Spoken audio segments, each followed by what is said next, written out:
बच्चा लोग, I just hope कि आप सब लोग अपने अपने घरों में बहुत ही अच्छे से होंगे, पढ़ाई वढ़ाई करते होंगे, मस्ती भी करते होंगे नो डाउट। बट आप लोग पढ़ाई ज़्यादा करो क्योंकि इस बारी आप लोगों के बोर्ड्स हैं।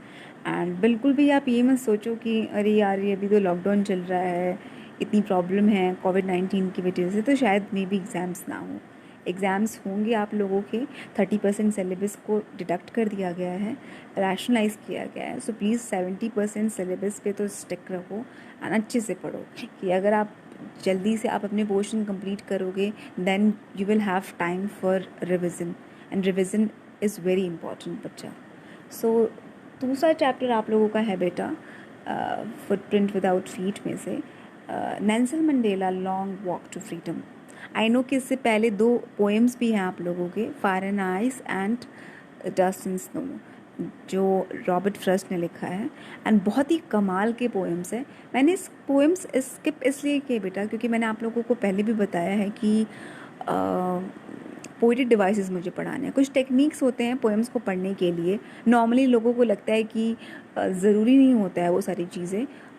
12th के बाद अगर आप लोग को लिटरेचर ऑप्ट करना है तब पढ़ना होता है, बट बेटा ट्रस्ट मी इसमें भी पढ़ना होता है। Class 10th and 11th and 12th के बच्चों को या 9th के बच्चों को भी नॉलेज होना चाहिए कि पोएटिक डिवाइस जैसी कोई चिड़िया भी होती है। जैसे कि आप लोग हिंदी में अलंकार को पढ़ते हो, अलंकार का इस्तेमाल क्यों करते हैं? हम ब्यूटिफाई कर सकें ना वाक्यों को। इसी तरह से पोएटिक डिवाइसेस का भी हम इसीलिए यूज़ कर सकते हैं क्योंकि हम ब्यूटिफाई कर सकें अपने सेंटेंसेस को। सो पहले हम राइम स्कीम पढ़ेंगे। राइम स्कीम भी बहुत सारे बच्चों को नहीं पता होता है कि राइम स्कीम क्या होता है। सो पोएटिक डिवाइसेस, राइम स्कीम, कुछ टेक्निक्स पढ़ेंगे पोएम्स के बारे में एंड देन हम पोएम सेक्शन को शुरू करेंगे। तो पहले चैप्टर्स को कवर करते हैं, प्रोज सेक्शन को कवर करते हैं एंड देन हम पोएम्स पे जाएंगे। बहुत ही ब्यूटीफुल ऑटोबायोग्राफी है। ऑटोबायोग्राफी मतलब बेटा एक सिंपल लैंग्वेज में बात की जाए तो एक इंसान खुद की कहानी लिखता है, उसे हम ऑटोबायोग्राफी कहते हैं। बायोग्राफी मतलब कि किसी इंसान से हम इतने इंस्पायर हो जाते हैं कि उसकी स्टोरी हमें इतनी अच्छी लगती है कि हम उसकी बायोग्राफी लिख डालते हैं, हम उनकी कहानी लिख लाते हैं।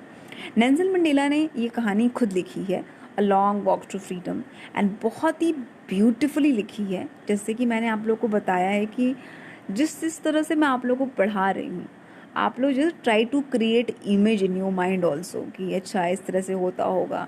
बहुत सारे ऐसे इमेजनरी आएंगे, बहुत सारे ऐसे टाइम आएगा जहाँ पे आपको इमेजिन करना होगा, विजुअलाइज करना होगा किस तरह से एक्सप्लॉइट करते हैं, किस तरह से जेल वाली सीन आएगी। कनेक्टेड है, up to some extent connected है हमारे इंडिया से भी, क्योंकि इंडिया पे भी बहुत ज़्यादा एक्सप्लॉटेशन हुआ है बाय ब्रिट्स। सेम कंडीशन यहाँ पे भी है बाय इंग्लिश पीपल या बाय वाइट पीपल, आप कह सकते हो कि यहाँ पे भी एक्सप्लॉटेशन हुआ है। शुरुआत करने से पहले बेटा एक चीज़ जान लेते हैं कि सभी को नेल्सन मंडेला के बारे में पता तो होगा।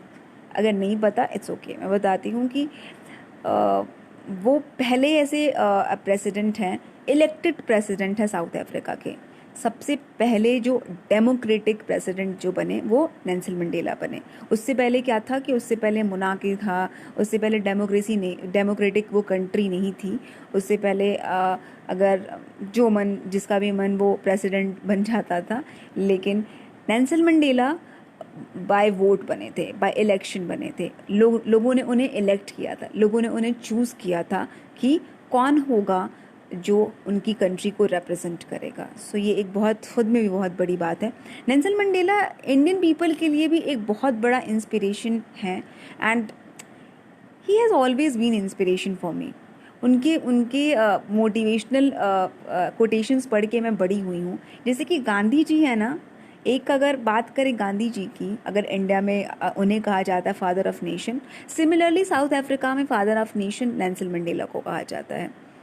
नेल्सन मंडेला जब भी नाम आता है बेटा, अगर आपने थोड़ा बहुत नेल्सन मंडेला के बारे में पढ़ा है, the first thing which comes to in your mind which comes in your mind is that कि रेसिज्म, काला गोरा, वाइट एंड ब्लैक वाली चीज़, क्योंकि नेल्सन मंडेला रिप्रेजेंट करते हैं इस चीज़ को।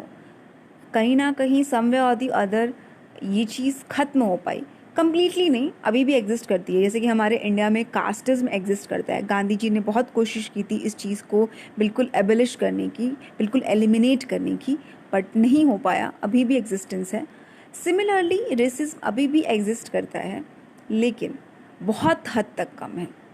जो टाइम ऐसा था कि शायद ह्यूमन हिस्ट्री में इतना बुरा वक्त एक बारी और आया है, वो हम कह सकते हैं हॉलोकॉस्ट का टाइम, जब सेकेंड वर्ल्ड वॉर हुआ था, जब हिटलर का टाइम था, तब एक ह्यूमन एक्ट हुआ था, तब एक ह्यूमन हिस्ट्री में उससे ज़्यादा बुरी चीज़ कोई नहीं हो सकती थी।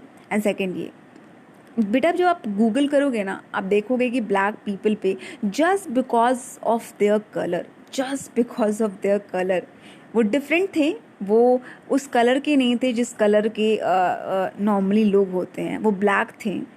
और just because of their colour उन्होंने इतनी एक्सप्लॉयटेशन फेस की है, उन्होंने इतने शोषण फेस किए हैं कि शायद इतना किसी ने नहीं किया होगा। एंड बुरा लगता है कि यार ऐसे लोग भी एग्जिस्ट करते हैं कि कलर की बेसिस पे लोगों को जज करना शुरू कर देते हैं। सो लेट्स स्टार्ट। अब ज़्यादा मैं एक्सप्लेन नहीं करूँगी, स्टोरी के दौरान मैं आपको बताऊँगी किस तरह से क्या है, पॉलिटिकल सिस्टम कैसा है, एंड किस एक कम्युनिटी से वो बिलोंग करते थे, एंड किस तरह से वो एक ऐसे इंसान बने जो पूरी होल कम्युनिटी को रिप्रेजेंट करना शुरू कर दिया। एक ऐसा इंसान जो लॉ को फॉलो करने वाला, एक ऐसा इंसान जो फैमिली मैन, अचानक से वो एकदम होमलेस हो जाता है। अचानक से उसे 27 years of his life jail में बिताना पड़ता है। 27 ईयर्स, 3 डेकेड्स आप कह सकते हो, ऑलमोस्ट 3 डेकेड्स, मतलब पूरी ज़िंदगी, पूरी मतलब यंग एज ख़त्म करना। एंड स्टिल उन्होंने अपनी ह्यूमैनिटी को लूज़ नहीं किया। नॉर्मली क्या कहा जाता है बेटा कि इस दुनिया में कि जैसे को तैसा वाला, टिट फॉर टैट वाला फंडा हम अक्सर अपनाते हैं। हम ये कहते हैं कि अगर हमारे साथ कोई बुरा कर रहा है तो कोई बुराई नहीं है कि हम भी उसके साथ बुरा करें। बट इस स्टोरी से आपको एक चीज़ पता चलेगी कि इतना बुरा होने के बावजूद भी वो हमेशा हर किसी इंसान के अंदर ह्यूमैनिटी देखा करते थे। इतना बुरा होने के बावजूद भी जिसने बुरा किया उनके साथ, वो उनके भले के बारे में भी सोचते थे। आई थिंक कि he comes into the category of best leader. I think top पे रखा जा सकता है इनको बेस्ट लीडर में। मैंने अपने जैसे कि मैंने आप लोगों को अपने इंट्रो में बताया है कि I am an avid reader, मुझे बुक्स पढ़ना बहुत पसंद है। मैंने ऐसे बहुत सारे लीडर्स को पढ़ा है, अपने इंडिया में भी अगर हिस्ट्री की बात करें तो ऐसे बहुत सारे हैं, लेकिन नेल्सन मंडेला को आज तक किसी ने कम्पीट नहीं किया। Trust me, according to me, according to my perception. अगर मुझसे कोई पूछे कि अगर आप लीडरशिप की क्वालिटी में, अगर आप प्रेसिडेंसी की कैटेगरी में टॉप पे अगर किसी को रखना चाहोगे तो आप किसको रखोगे? Definitely without having any kind of doubt, Nelson Mandela ji. So let's start. Before you read, बहुत ज़रूरी तो नहीं है बट ठीक है फिर भी पढ़ लेते हैं। एपेटाइट, ये ज़रूरी है, मोस्ट इम्पॉर्टेंट है।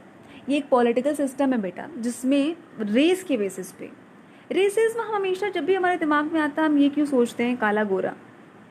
रेसिज्म, कास्टिज्म भी एक तरह का रेसिज्म होता है।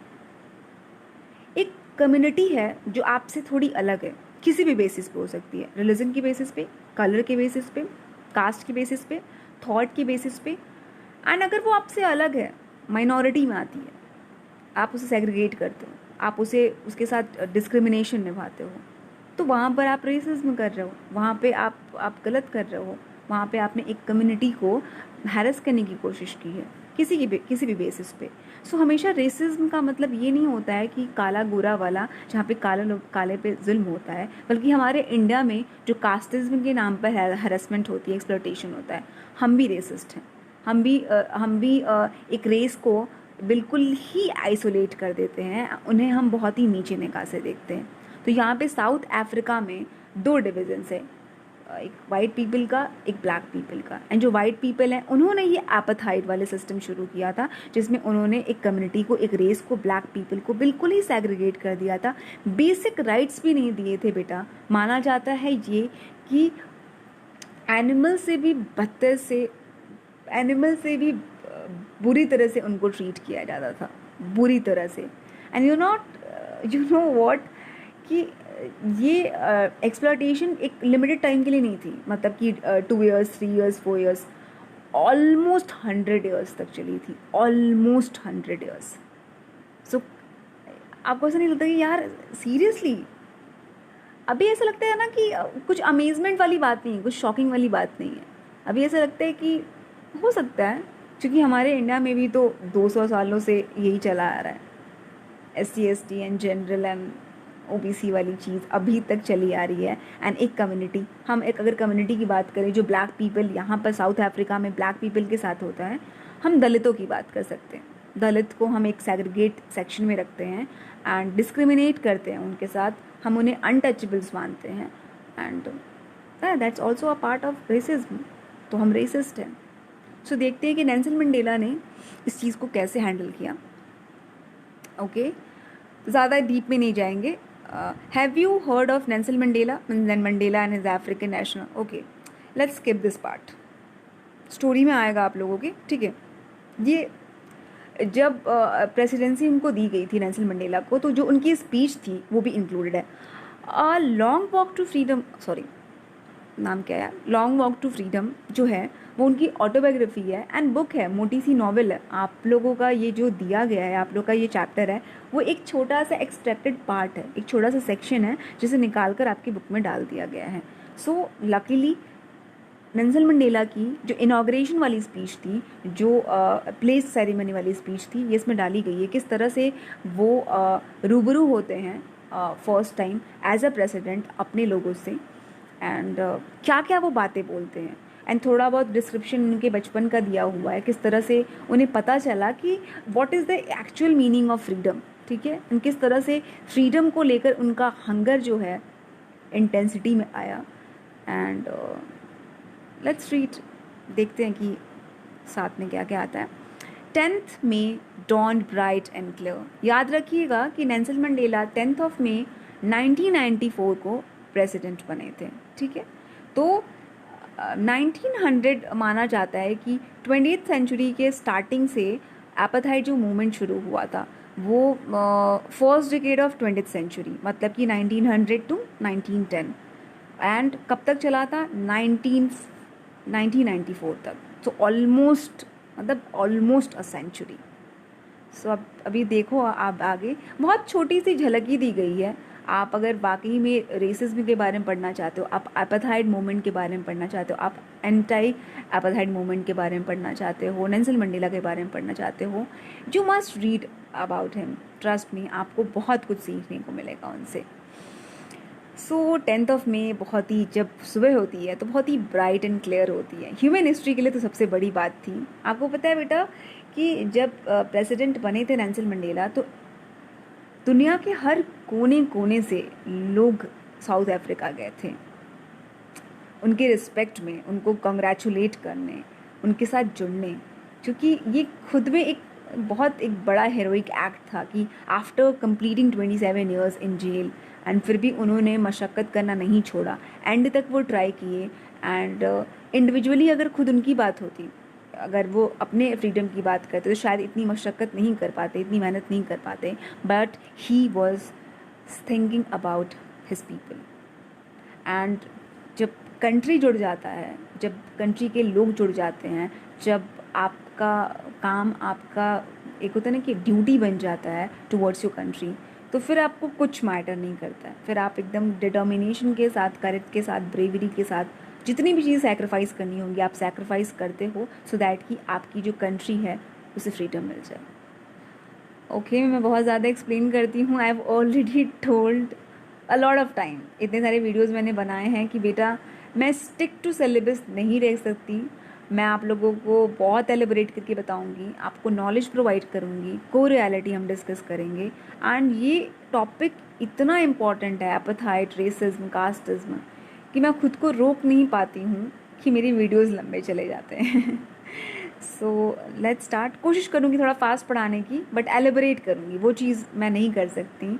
एंड जो इंटरेस्टेड होंगे लिटरेचर में, आई जस्ट होप कि वो मेरा वीडियो देखें एंड सुने, एंड जो इंटरेस्टेड नहीं है, उन्हें अच्छा नहीं लग रहा है, तो बेटा it's okay, it's up to you, it's completely depend on you. There are lots of other videos दूसरे टीचर्स के भी हैं, आप वहाँ पे कंटिन्यू कर सकते हो, मुझे बिल्कुल बुरा नहीं लगेगा।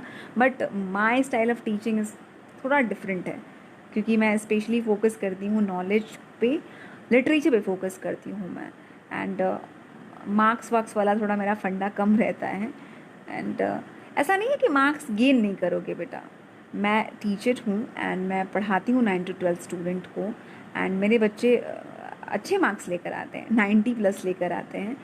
अगर आपका चैप्टर क्लियर होता है ना बेटा, अगर आप बहुत अच्छे से चैप्टर को समझे होते हो, मतलब टू द पॉइंट समझे होते हो, surface meaning and deep meaning सब पता होती है, तो you don't have to see what kind of questions this chapter possess.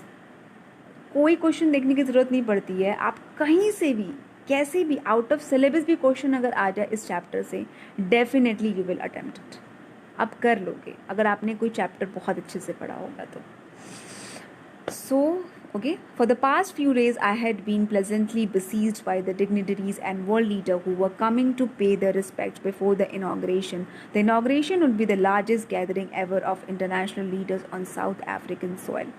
10th मई का थोड़ा सा डिस्क्रिप्शन दिया है मंडेला ने कि कुछ दिनों से मतलब इतने वो लोगों में घिरे हुए हैं, सराउंडेड, बसीज मतलब कि surrounded by lots of people, and dignitaries यहाँ पर यूज़ हुआ है उन तमाम प्रेसिडेंट एंड प्राइम मिनिस्टर्स के लिए जो अलग अलग इंटरनेशनल जगह से आए हैं, इंडिया से, पाकिस्तान से, अमेरिका से मिलने के लिए।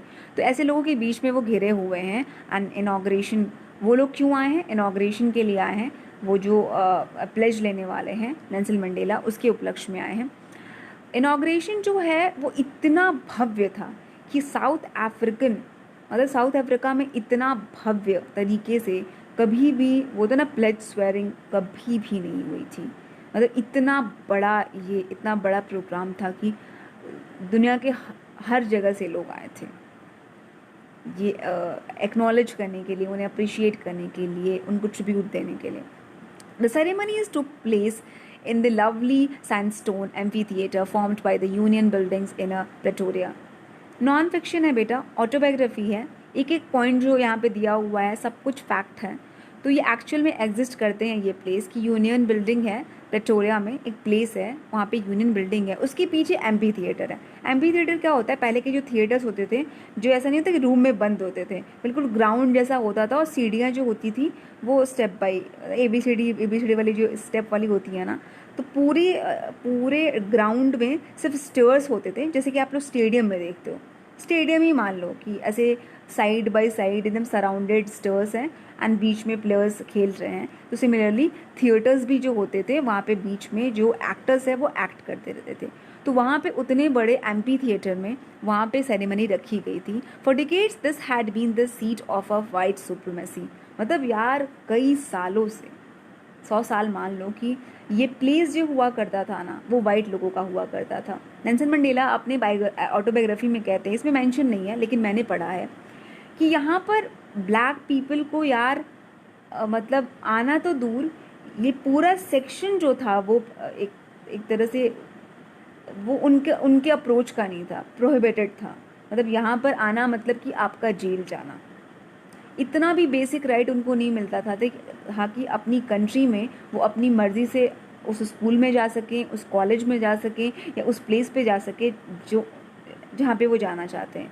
छोटा सा एक सेक्शन दे दिया गया था ब्लैक पीपल को, एंड उसी के अंदर उन्हें रहना था। अगर वो बाहर निकलते हैं, वो अपनी बाउंड्रीज से बाहर आते हैं, उस जगह पे आते हैं जहाँ पे वाइट पीपल रहते हैं, तो डेफिनेटली उनको पनिशमेंट मिलती थी। तो ये बहुत बड़ी बात थी नेल्सन मंडेला के लिए कि आज वो उस प्लेस पे खड़े हैं जहाँ पे उन्हें कभी आने नहीं दिया गया। Now it was the site of rainbow gathering of different colours and Nations of for the installation of south Africa's first democratic non racial government. बहुत ही अच्छी लाइन बोली है नेल्सन मंडेला ने, रेनबो का यूज़ किया है बेटा। जब अलग से आप कलर कोई देखते हो, मान लो कि आपने येलो कलर देखा, अलग से रेड कलर देखा या पर्पल कलर देखा, अच्छे लगते हैं ना कलर्स, अलग भी रहते हैं तो अच्छे लगते हैं। बट अगर कलर्स को साथ में रख दिया जाए तो सारे कलर एक दूसरे को कॉम्प्लीमेंट देना शुरू कर देते हैं। एंड यूनिटी में ना हमेशा ना एक ब्यूटी छुपी होती है, जो अलगाव में नहीं होती है, जो सेपरेशन में नहीं होती है। एंड यहाँ पे कितनी ब्यूटीफुली नेल्सन मंडेला ने तमाम जितनी भी दुनिया के लोग आए थे, अलग अलग कलर्स के लोग आए थे, उन्होंने इस तरह से डिफाइन नहीं किया कि किसी की ब्रिटिश कलर थी, किसी का डस्की कलर था, किसी का ब्लैक कलर था, नहीं, बल्कि इन सारे कलर्स को उन्होंने रेनबो बोला, क्योंकि ये गॉड का क्रिएशन है। एंड गॉड ने हम सबको सच में हम we all are the part of rainbow. जब तक हम साथ में हैं, एक दूसरे को अप्रिशिएट करते हैं, एक दूसरे को कॉम्प्लीमेंट करते हैं, तब तक ही हम ब्यूटीफुल हैं। लेकिन अगर हम खुद को सेपरेट करके दूसरों को हम नीचे की तरफ देखते हैं, खुद को सुपीरियर समझते हैं, तो कहीं ना कहीं हम अपनी ब्यूटी को लूज़ कर देते हैं अगर हम अलग होते हैं तो। यहाँ पर भी मंडेला का यही कहना था। एंड साउथ अफ्रीका का फर्स्ट टाइम था, सभी लोग आए थे, अप्रिशिएट कर रहे थे, रिस्पेक्ट दे रहे थे, क्योंकि साउथ अफ्रीका में ये first democratic non racial government था। कोई रेस के बेसिस पे नहीं था, कोई यहाँ पे अब इनइक्वालिटी नहीं होगी, यहाँ पे कोई काले गोरे में फ़र्क नहीं होगा, विमेन और मेन में फ़र्क नहीं होगा। पहले ऐसा इलेक्टेड प्रेसिडेंट बनाया गया था जो लोगों के सपोर्ट से बना था। सो ये एक बहुत बड़ी बात थी। नेल्सन मंडेला इस दिन को बहुत ही अच्छे से याद रखते हैं। नेक्स्ट पढ़ते हैं। Okay, On that lovely autumn day, I was accompanied by my daughter Janani. And उस दिन autumn day, आप यहाँ पर आप देख रहे हो कि 10th मई की बात हो रही है। तो हमारे इंडिया में 10th मई मतलब कि वो आता है समर सीजन, ठीक है। लेकिन साउथ अफ्रीका बेटा हम नदर्न पार्ट में है, and south Africa southern hemisphere में है। सो उधर थोड़ा सा ना ऑपोजिट होता है। तो उस टाइम पे अगर हम ऑपोजिशन की बात करें तो वहाँ पे ऑलमोस्ट विंटर सीजन का टाइम था, ऐसा माना जाता है, मैंने पढ़ा है। I am not sure about it, but अगर आप लोगों को डाउट है तो आप लोग पढ़ सकते हो, सर्च कर सकते हो कि ऑलमोस्ट विंटर का टाइम था, इसीलिए थोड़ा विंटर से पहले ऑटम सीजन, तो वो ऑटम इस तरह से डिफाइन कर रहे हैं कि ऑटम सीजन था। एंड मेरे साथ मेरी बच्ची थी जिनका नाम था जिनानी। On the podium Mister de Klerk was first sworn in as second deputy president, then Thabo Mbeki was sworn in as first deputy president। ये दोनों ऐसे होते हैं ना कि ऐसा नहीं है कि जो प्लेज लिया गया है तो सिर्फ प्रेसिडेंट पहले, उससे पहले जो डिप्यूटी है, मैनेजर है, वो सब अपने प्लेज ले रहे हैं, लोगों को बनाया जा रहा है। कौन मिनिस्टर्स होगा वो प्लेज ले रहे हैं कॉन्स्टिट्यूशन को साक्षी मानकर। तो अभी बता रहे हैं कि अच्छा मेरे से पहले 2 लोगों ने प्लेज लिया था। When it was my turn, I pledged to obey and uphold the constitution। जब मेरा टाइम आया तो मैंने प्रतिज्ञा ली कि मैं ओबे करूँगा, मैं कद्र करूँगा, मैं बिल्कुल भी ये तो ना कि इंडिया में भी संविधान को सबसे पहले सबसे ऊपर रखा जाता है, सबसे सुप्रीम माना जाता है, क्योंकि संविधान मतलब कि किसी भी कंट्री का एक बुक होता है जिसमें सेट ऑफ रूल्स दिए रहते हैं एंड उनको फॉलो करना प्रॉपरली ये हमारी ड्यूटी होती है। सो यहाँ पर भी वो रिस्पेक्ट दे रहे हैं अपने कॉन्स्टिट्यूशन को कि मैं उसके खिलाफ कभी नहीं जाऊँगा। And to devote myself for the wellbeing of the republic and its people. And मैं अपनी पूरी ज़िंदगी, जितनी मेरी बची ज़िंदगी है, मैं पूरा डिवोट करूँगा, कम्प्लीटली मेरा पूरा जो काम रहेगा मेरे पीपल के लिए रहेगा, मेरे कंट्री के लिए रहेगा। मैं कम्प्लीटली समर्पित करता हूँ अपने आप को। To the assemble guest and the watching world I said. उसके बाद जितने भी लोग गेस्ट जो असेंबल्ड हुए थे, इकट्ठा हुए थे, मैंने स्पीच बोली अपनी। एंड ट्रस्ट मी बच्चा, it is one of the best speech I have ever listen, I have ever heard, I have ever read. मुझे बहुत अच्छा लगता है पर्सनली, एंड जब भी मैं पढ़ती हूँ मैं बहुत इंस्पायर होती हूँ। लेट्स जस्ट होप कि आप भी इंस्पायर होगे। Today all of us do by our presence here confer glory and hope to newborn liberty. जितने भी लोग यहाँ पर हैं ना, आप स्टार्ट कर दो कि जितने भी लोग यहाँ पर हैं, मतलब एक होता है ना कि आप होप करो, आप एक चीज़ बर्थ ले रही है, एक न्यू बॉर्न लिबर्टी हो रही है। साउथ अफ्रीका में कोई फ्रीडम नहीं था, कोई लिबर्टी नहीं थी। फाइनली अब न्यू बॉर्न, एक नन्हा सा बच्चा जो बिल्कुल फरिश्ते जैसा है, जो बिल्कुल मासूम है, जितनी प्योरिटी एक न्यू बॉर्न के अंदर होती है वो कहीं पे भी नहीं होती है। तो वो वो प्योरिटी को वो कंपेयर कर रहे हैं अपने कंट्री से, जो अब जाकर वो न्यूबॉर्न हुई है, एंड उस तरह की लिबर्टी जो जिसमें इतनी ज़्यादा पवित्रता होगी, इतनी ज़्यादा पवित्रता होगी कि कोई डिस्क्रिमिनेशन नहीं होगा, कोई एक्सप्लॉयटेशन नहीं होगा, सब कुछ प्योरिटी के बेसिस पे होगा, सब कुछ पीस के बेसिस पे होगा. Out of the experience of an extraordinary human disaster that lasted too long.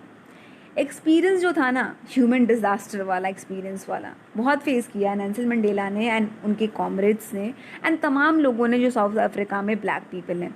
तो जो एक्सपीरियंस से, जो ह्यूमन डिजास्टर वाला एक्सपीरियंस था, कम्प्लीटली यार इंसानों को जानवर की तरह ट्रीट किया जाता था. आप पिक्चर्स देख सकते हो कि उल्टा पेड़ों पे लटकाया जाता था, उनके चमड़ों को निकाला जाता था, इतनी बुरी तरह से उनका ट्रीटमेंट होता था कि बहुत मुश्किल होगा ये देख पाना. एंड उस एक्सपीरियंस के बेसिस पे वो बता रहे हैं कि ये सब कुछ देखने के बावजूद, जो कि बहुत समय तक रहा, लास्टेड टू लॉन्ग, मतलब कि यार ऑलमोस्ट 100 years, इतने समय के बावजूद, must be born a society of which all humanity will be proud. अब फाइनली इट्स हाई टाइम कि अब एक ऐसी ह्यूमैनिटी हम बॉर्न करें जो पूरी दुनिया, पूरी सोसाइटी, ऐसी सोसाइटी हम बॉर्न करें, ऐसी सोसाइटी को हम जन्म दें कि पूरी ह्यूमैनिटी, पूरा ह्यूमन हिस्ट्री इस बात का गवारा हो, इस बात का एविडेंस हो कि इससे पहले कभी ये चीज़ नहीं हुई. वो सब प्राउड फील करें, उन्हें गर्व महसूस हो कि यार ऐसी भी सोसाइटी एग्जिस्ट कर सकती है जहाँ पे इतनी ज़्यादा purity, equality, without any kind of discrimination, ये सारी चीज़ें हों जो कि एक यूटोपियन सोसाइटी में होती है. मतलब बिल्कुल एकदम लॉ एकदम करेक्ट हो, फुल ऑफ हैप्पीनेस हो, कोई किसी को नीचा ना समझे, ब्लैक एंड वाइट दोनों साथ में रहें. We who were outlaws not so long ago have today been given the rare privilege to be host of the nation of the world on our own soil. Outlaws मतलब कि यार कोई basic right भी नहीं है, हमें उनको laws में भी नहीं रखा जाता था. कि लॉ में क्या होता है ना कि आपको रिस्पॉन्सिबिलिटी, आपको ड्यूटी, आपको एक सेट ऑफ फंडामेंटल राइट्स मिलता है कि आप ये कर सकते हो. उनके पास तो राइट टू एजुकेशन भी नहीं था ना, उनके पास एक लाइफ का भी राइट नहीं था. कभी भी उनको मार दिया जाता था. अगर डिपेंड करता था वाइट पीपल पे, यार मन किया तो मार दिया, कुछ भी आप अगेंस्ट गए तो मार दिया, जेल में रख दिया, एंड कई सालों तक जेल में रखा बिना किसी फॉल्ट के 30-40 साल तक जेल में रख दिया जाता था. तो नेल्सन मंडेला ये कहते हैं कि हम तो किसी टाइम पे आउटलॉज हुआ करते थे, मतलब कि कोई लॉ का हिस्सेदार ही नहीं होता था, एकदम बिल्कुल एनिमल की तरह ट्रीट किया जाता था. आज हम होस्ट कर रहे हैं, मतलब इतना हमें इम्पोर्टेंस दिया गया है कि आज हम अपनी कंट्री को होस्ट कर रहे हैं. ये बहुत बड़ी बात है. We thank all our distinguished international guest for having come to take possession with the people of our country of what is, after all, a common victory for justice, for peace, for human dignity. And वो thank you बोलते हैं उन तमाम लोगों को जो अलग अलग कंट्रीज से आए रहते हैं, कि जो वो आए हैं एंड इस इनाग्रेशन का पार्ट बने हैं. एंड वो किस चीज़ का पार्ट बने हैं, सिर्फ इस इनाग्रेशन का पार्ट नहीं बने, बल्कि वो एक जीत का पार्ट बने हैं. एंड किस चीज़ की वो जीत थी? वो जस्टिस की जीत थी, वो पीस की जीत थी, अमन की जीत थी, वो सच्चाई की जीत थी, एंड वो ह्यूमन डिग्निटी, वो ह्यूमन रिस्पेक्ट की जीत थी. तो सभी लोग ये डिज़र्व करते हैं बेटा, चाहे वो किसी भी कंट्री से बिलोंग क्यों ना करते हो. सभी कंट्री में ये बेसिक चीज़ तो होनी चाहिए, जहाँ पे ह्यूमन को अपनी डिग्निटी के बारे में ना सोचना पड़े कि कभी भी उसको हैरास किया जा सकता है. जस्टिस वाली जो चीज़ हो वो हमेशा इंटैक्ट होनी चाहिए, पीसफुलनेस होनी चाहिए. तो यहाँ पे जितने भी लोग इकट्ठा हुए हैं वो सब जो हैं वो इस जीत में आए हैं, इस जीत में सम्मिलित हुए हैं, इस जीत के हिस्सेदार बने हैं. कि फाइनली थोड़ा टाइम लगा या कुछ ज़्यादा टाइम लगा, लेकिन फाइनली जीत किसकी हुई? अमन की जीत हुई, सच की जीत हुई, ह्यूमन डिग्निटी की जीत हुई. We have at last achieve our political emancipation. We pledge ourselves to liberate all our people from the continuing bondage of poverty, deprivation, suffering, gender and other discrimination. Political emancipation मतलब कि बेटा एक restriction था ना कि अच्छा आपको ये चीज़ नहीं करनी है, आपको यहाँ नहीं जाना है, आप ये गवर्नमेंटल जॉब नहीं कर सकते हो, आप इलेक्शन में नहीं उठ सकते हो, जितने भी बेसिक राइट्स होते हैं. तो वो एमेंसिपेशन जो था ना कहीं उन्होंने अचीव कर लिया था. वो जो रिस्ट्रिक्शन था उससे फ्रीडम पा लिया था. अब वो चाहे तो कुछ भी कर सकते थे. एंड वो प्लेज करते हैं कि फाइनली अब सारे पीपल को लिबरेट किया जाए, आज़ाद किया जाए. किस चीज़ से? जो कंटिन्यूटी बनी हुई थी, बंदिश था किस चीज़ का? गरीबी की बंदिश थी. हर चीज़ में वंचित वो रहते थे. सफरिंग बहुत ज़्यादा हुआ करता था, बहुत पेनफुल एक्सपीरियंसेस वो फील किया करते थे. जेंडर भी डिस्क्रिमिनेशन वाली चीज़ है एंड अदर डिस्क्रिमिनेशन. आप देख रहे हो बेटा कि मंडेला सिर्फ ब्लैक एंड वाइट पीपल के रेसिज्म की बात नहीं कर रहे हैं. देयर आर लॉट्स ऑफ एक होता है ना कि डायमेंशंस होते हैं रेसिज्म के भी. आप स्किन की बेसिस पे भी आप एज अ रेसिस्ट परफॉर्म कर सकते हो. आप कास्ट के बेसिस पे भी, क्रीड के बेसिस पे भी, रिलीजन के बेसिस पे भी, and the most important gender के बेसिस पे भी. तो अगर आप एक ऐसे सेक्शन से बिलोंग करते हो जहाँ पे अगर आप वुमेन हो और मेन को बहुत ज़्यादा नीचा समझते हो, दैट मीन्स कि यू आर रेसिस्ट. मतलब without having any proper explanation कि आप किस लिए उस इंसान से नफरत कर रहे हो, सिर्फ आप इसलिए नफरत कर रहे हो because he is man, that means कि यू आर रेसिस्ट. क्योंकि आप एक कम्युनिटी को टारगेट करने की कोशिश कर रहे हो. आप इंडिविजुअली अगर किसी को पसंद नहीं करते हो, आप इंडिविजुअली बोल सकते हो कि आप ये इंसान अच्छा नहीं है. बट अगर आप ये बोलोगे कि ऑल मैन आर डॉग, अक्सर ये फ्रेज़ यूज़ होता है, यहाँ पर आप क्या कर रहे हो? एक बहुत ही हॉरेंडस रेसिस्ट कमेंट आपने किया है यहाँ पर. तो कितना ब्यूटीफुली यार, आई जस्ट लव हिम. कितनी ब्यूटीफुली उन्होंने सारी बातों को रखा है. आप इस चैप्टर को पढ़ने के बाद नेल्सन मंडेला से किसी को प्यार ना हो, ऐसा हो नहीं सकता. आप उनके कैरेक्टर से प्यार करने लगोगे कि यार ऐसे भी लीडर्स होते थे, ऐसे भी लीडर्स एग्जिस्ट करते थे किसी टाइम पे. अब वो भी बहुत ज़्यादा टाइम नहीं हुआ है. तो आई थिंक ये अगर एग्जिस्ट करते थे तो अभी भी एग्जिस्ट कर सकते हैं अगर आप चाहो तो. We have at last achieved our political Never, never and never again shall it be that this beautiful land will again experience the oppression of one by another. यहाँ पे अगर आप ये लाइन पढ़ोगे, यहाँ पे प्यार नहीं होगा ना तो कहीं प्यार नहीं हो सकता यार. इन्होंने कितनी ब्यूटीफुली बोला. अच्छा, जस्ट फॉर एन एग्जाम्पल आपको मैं इंस्टेंस देती हूँ, ठीक है, कि दो पार्टीज़ हैं, मैन एंड वुमेन की पार्टी है, ठीक है. एंड बहुत सालों से, 100 सालों से जो मैन हैं वो एक्सप्लॉइट किए जा रहे हैं वुमेन को, करे जा रहे हैं. एंड हम मशक्क़त कर रहे हैं, हम फ्रीडम फाइटर्स हैं, हम लड़ रहे हैं. At some point of time हम फ्रीडम गेन करेंगे ना. एंड हमने गेन कर लिया, मान लो हमने गेन कर लिया, तो क्या हम अपनी स्पीच में इस चीज़ का ख्याल रखेंगे कि यार वुमेन को तो इम्पोर्टेंस देनी ही देनी है, हमें मेन को भी इम्पोर्टेंस देनी है.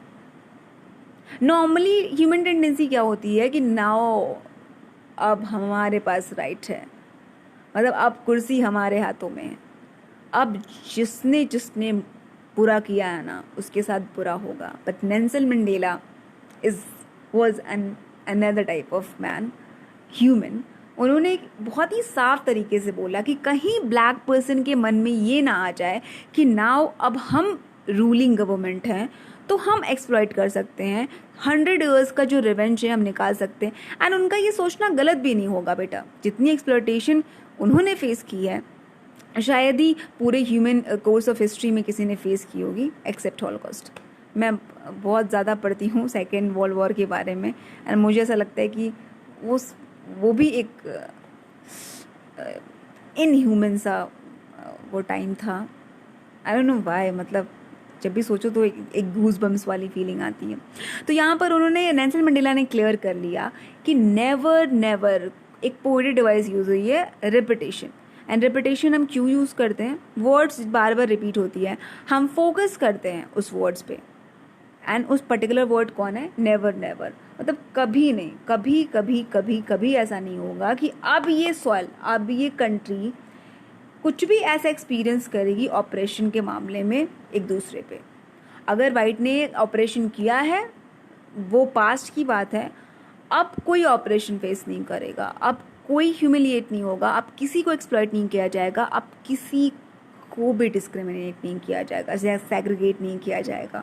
अगर राइट है ब्लैक पीपल का साउथ अफ्रीका पे, तो वाइट पीपल का भी उतने ही इक्वल है। So that's the beauty of यार ह्यूमैनिटी। अगर आपके साथ कोई गलत करता है तो आप उसके साथ अच्छा करो, क्या पता उसे रियलाइज़ हो कि यार ये होती है अच्छाई और बुराई में फ़र्क। एंड आई थिंक कि दुनिया में इतनी ज़्यादा बुराइयाँ हो गई हैं कि just don't lose your goodness, just don't give up on your goodness. अगर कोई गलत कर रहा है तो वो अपना नेचर शो कर रहा है, just try to show your nature. आपका नेचर माफ़ करने का है, अगर उसका नेचर रिवेंज का है तो आपका नेचर माफ़ करने का है। सो बेटा इस सोसाइटी में ना अपनी आइडेंटिटी लूज़ मत करना, जो आपकी गुडनेस वाली आइडेंटिटी है, क्योंकि अच्छाई जो होती है ना वो शायद बहुत ज़्यादा फेस करती है, बहुत मशक्क़त करती है, बट एंड में उसी की जीत होती है। The sun shall never set on a glorious a human achievement, मतलब इतनी खूबसूरती से जितने दिन एंड हुआ है ह्यूमन हिस्ट्री में, इतनी खूबसूरती से शायद ही कभी इतनी खूबसूरती से दिन एंड हुआ होगा। Let freedom reign. अब फ्रीडम रेन करेगी, अब रूल कोई ब्लैक पीपल नहीं करेगा, कोई ब्लैक पर्सन नहीं करेगा या वाइट पर्सन नहीं करेगा, अब आज़ादी रूल करेगी। It's very important. फ्रीडम का एक डिफरेंट मीनिंग बताया है नेल्सन मंडेला ने। इट्स वेरी इंपॉर्टेंट कि आप हर तरह से फ्री हो, हर तरह से फ्री हो, आपका थॉट प्रोसेस फ्री हो, आपके पास फ्रीडम ऑफ स्पीच हो, आप जिस तरह से जीना चाहो, जो भी चीज़ करना चाहो, हर चीज़ का फ्रीडम होना चाहिए। बस ह्यूमैनिटी लूज़ नहीं करना है। God bless Africa.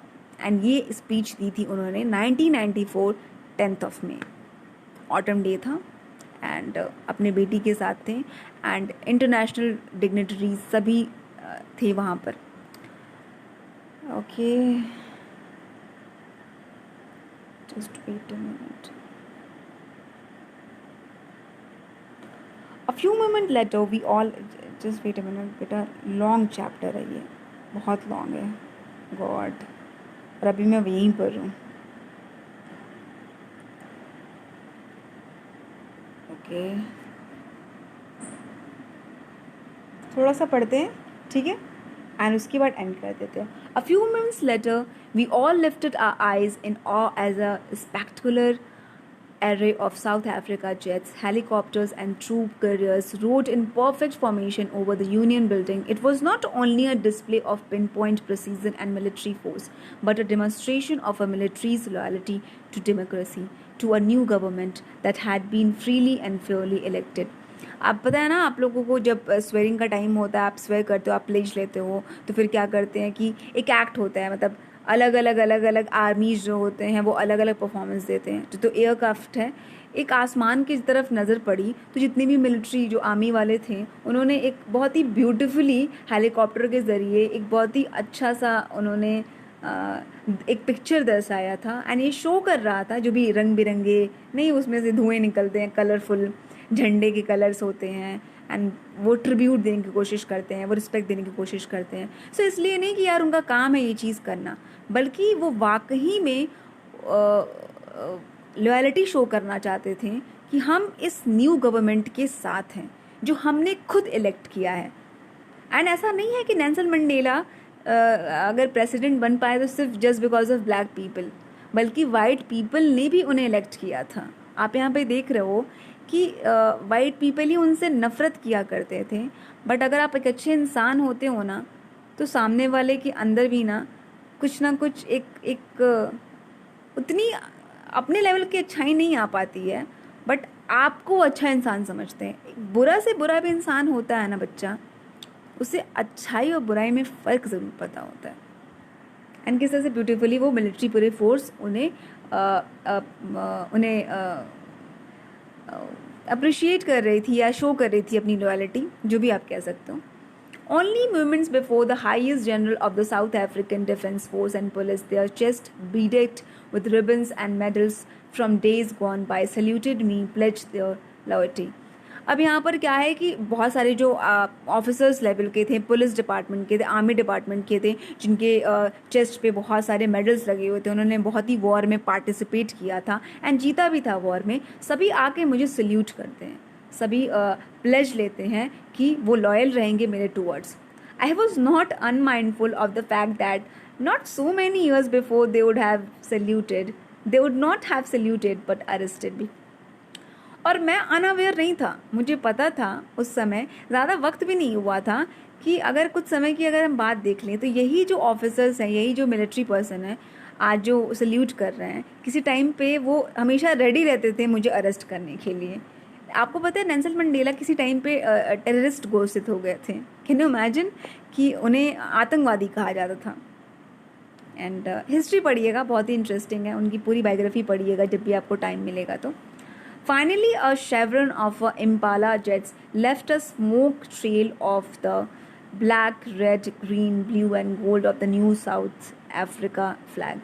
And chevron यहाँ पे यूज़ हुआ है बेटा कि जो जिगजैग है ना, वी शेप में जिगजैग जिगजैग जिगजैग, यहाँ पे वी है एंड ऐसे आप लोग जिगजैग, वी आप कंटिन्यूटी बना लो तो जिगजैग के शेप में हो जाएगा. तो शेप के बारे में बात करें कि वैसे ही जो जेट ऊपर था जो उड़ रहा था, उन्होंने क्या किया था, जो अफ्रीकन फ्लैग का कलर्स था उससे जिगजैग जिगजैग वे में एक चित्र दर्शाया था आसमान में. एंड बहुत ही ब्यूटीफुल था यार, बहुत ही ब्यूटीफुल था show. The day was symbolised for me by the playing of our 2 national anthems. 2 national anthems गाए गए थे. डेफिनेटली नेशनल एंथम एक बहुत ही इंपॉर्टेंट पार्ट होता है किसी भी कंट्री का.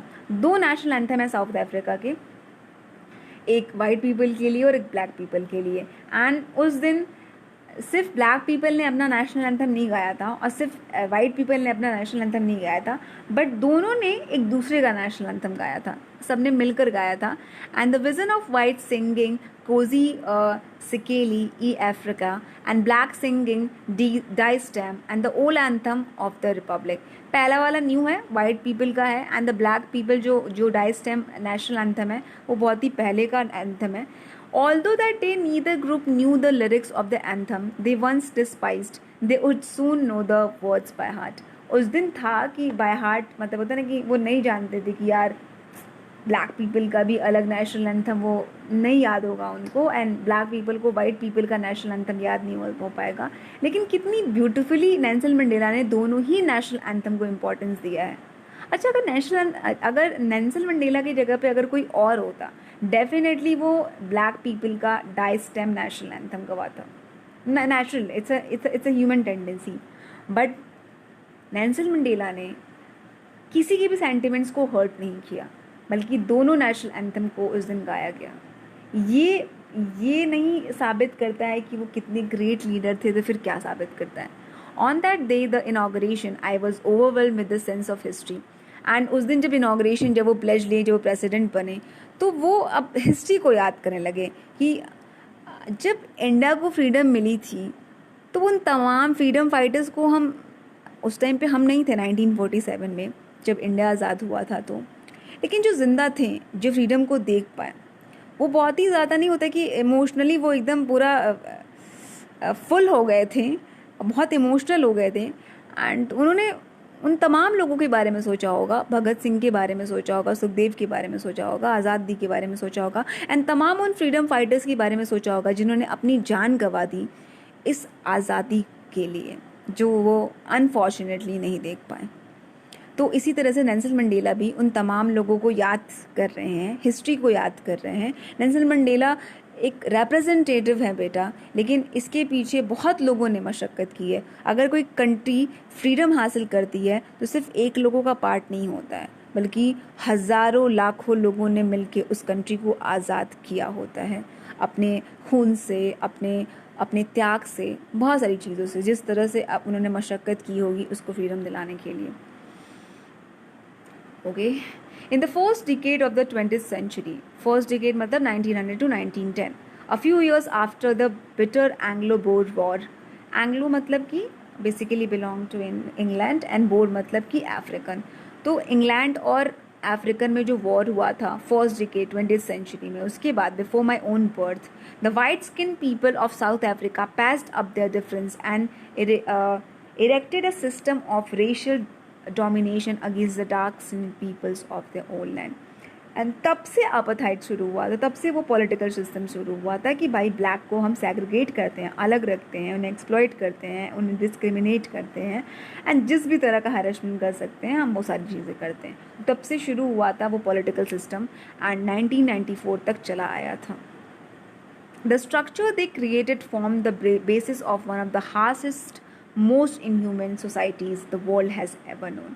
And जिस तरह का स्ट्रक्चर जो इंग्लैंड वालों ने, जो वाइट पीपल ने फॉर्म किया था, आई थिंक कि वो सबसे हार्शेस्ट, मोस्ट इनह्यूमन सोसाइटीज़ में से था, जो वर्ल्ड एक्नॉलेज करती है या वर्ल्ड ने देखा होगा। जितने भी हिस्ट्रीज बुक उठा के देख लो, जितना एक्सप्लॉयटेशन, जितना अत्याचार, जितना ह्यूमिलिएशन ब्लैक पीपल ने फेस किया है, उतना किसी भी रेस ने, किसी भी कम्युनिटी ने नहीं फेस किया है। ट्रस्ट मी बेटा, किसी भी कम्युनिटी ने नहीं फेस किया है।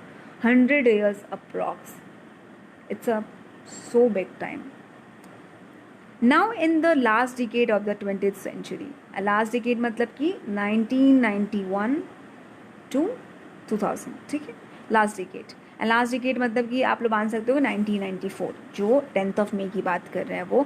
माई own 8th decade as a man, 8th decade मतलब कि 80 साल के हो गए हैं, and that system had been overturned forever and replaced by one that recognized the rights and freedom of all people. Finally उस सिस्टम को रिप्लेस कर दिया गया है, इतने टाइम के बाद भी रिप्लेस किया गया, लेकिन हो चुका है रिप्लेस। किस चीज़ से रिप्लेस किया गया है? अब प्रॉपरली बेसिक राइट सबको मिलेंगे, फ्रीडम सबको मिलेगा, फ्रीडम सबके लिए अप्रोचेबल होगा regardless of the colour of their skin, चाहे स्किन कलर किसी भी तरह की हो। बेसिकली वो सिर्फ ब्लैक पीपल की बात नहीं कर रहे हैं, बल्कि वाइट पीपल की भी बात कर रहे हैं। डोंट यू थिंक सो बेटा कि अगर नेल्सन मंडेला इस तरह के लीडर नहीं होते, एंड अगर रूलिंग पार्टी ब्लैक पीपल हो जाती और वाइट पीपल पे अत्याचार होने लगता, तो फिर वही रेसिज्म का फिर से वो चैप्टर दोहराने लगते। बस कलर चेंज हो जाता, एक अलग रेस आ जाता जिसके स्किन कलर वाइट होगा, बट वही बात होगी। एक्सप्लॉयटेशन आप करते हो तो आप एक बेसिकली नॉमिनेशन नहीं होता है कि यार ब्लैक पीपल अगर फेस कर रहे हैं दैट मीन्स कि वो रेसिज्म हुआ। अगर वाइट पीपल फेस कर रहे हैं तो वो भी रेसिज्म के अंडर में आता है, वो भी अपार्थाइड के अंडर में आता है।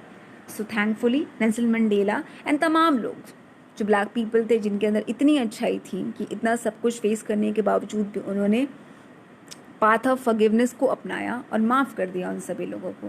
That day had come about through the unimaginable sacrifices of thousand of people. And आज का दिन हम कैसे देख पाए थे? क्योंकि हज़ारों लोगों ने अपने लाइफ को सेक्रीफाइस किया था। People who suffering and courage can never be counted और रिपेड। एंड उनकी सफरिंग, उनका करेज, उनकी ब्रेवरी कभी काउंट नहीं की जा सकती और ना ही उन्हें रिपे किया जा सकता है। I felt that day, as I have on so many other days, that I was simply the sum of all those African patriots who had gone before me. That long and noble line ended and now began again with me.